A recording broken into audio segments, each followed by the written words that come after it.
Hello and welcome to Sound Librarian. I'm Stefan Schutz. No series talking about video games and video game audio would be complete unless we included some arcade games. And we are going to have a couple within this series. And today we're going to talk about one that I've enjoyed for many years, and that's called RType. It's a fairly standard side-scrolling shooter spaceship. It's got lots of little details in it that are what makes it significant for me. And some of those details are in the audio. Let's have a listen to RType.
There is a complexity to many arcade games that is actually in stark contrast to how simple the technology was at the time.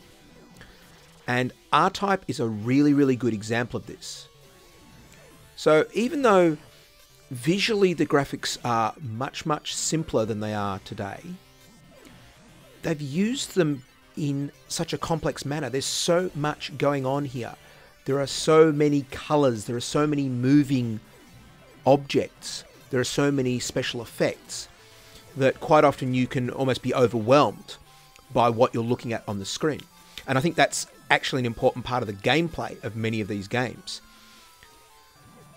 Essentially, you do get overwhelmed by what it is you have to actually cope with. Now, this complexity doesn't always match through to the audio in a lot of arcade games, and yet in RType it really does. There is so much going on here from an audio point of view. There are sound effects for all of the complex weapon systems that this vehicle has, so that you've got individual sound effects for the main sort of weapon, whatever configuration that is under. You've got sound effects for the rockets firing, if you have those as an upgrade. It has sound effects for the extra effects of your weapons, whether they be bouncing or crawling along the surfaces. You have sound effects for the power-up main weapon. And all of these things can be produced at an incredible rate, because obviously you've got a vehicle capable of shooting lots of different weapons quite quickly. Now, when you appreciate the simplicity of the systems that these games were being run on, this is quite significant. Often there was a limitation in how many sounds could be produced simultaneously. So whilst it was possible to play a couple of sounds simultaneously, these systems were often not capable of playing lots and lots of sounds. So what you instead get is a complex, almost queuing of sounds, in that sometimes if you are able to really pay close attention, certain sounds will not trigger because there's just not enough channels available. So it will play as many sounds as it can, and other sounds will be omitted because of, I guess it would need to be some sort of priority system. And we use these techniques even today, and this is one of the things that is significant about the way arcade games function.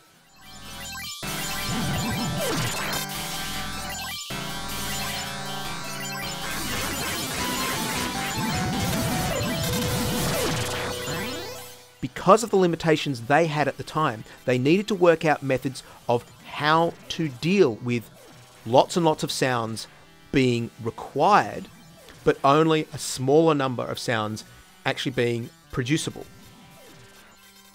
One of the other things that RType has is quite a broad range of musical pieces. Throughout the game, you go through various different environments, and each of those environments has a different musical theme that goes with it. The musical themes for RType were really quite evocative. So when it comes to arcade games, what we are presented with more often than not is a stylization. Because of the limitation of both the graphics, the computational power of the machines, and the amount of audio channels that could play and the types of sounds that could be produced, they had to work out a particular style that would suit what was needed, a particular style that would suit the number of channels that could play simultaneously and the types of sounds that could be produced. Even with all those limitations, RType has managed to make an incredibly complex, deep-sounding game. There is so much going on, and you really feel the depth of the audio that supports all the visual elements that are occurring on screen.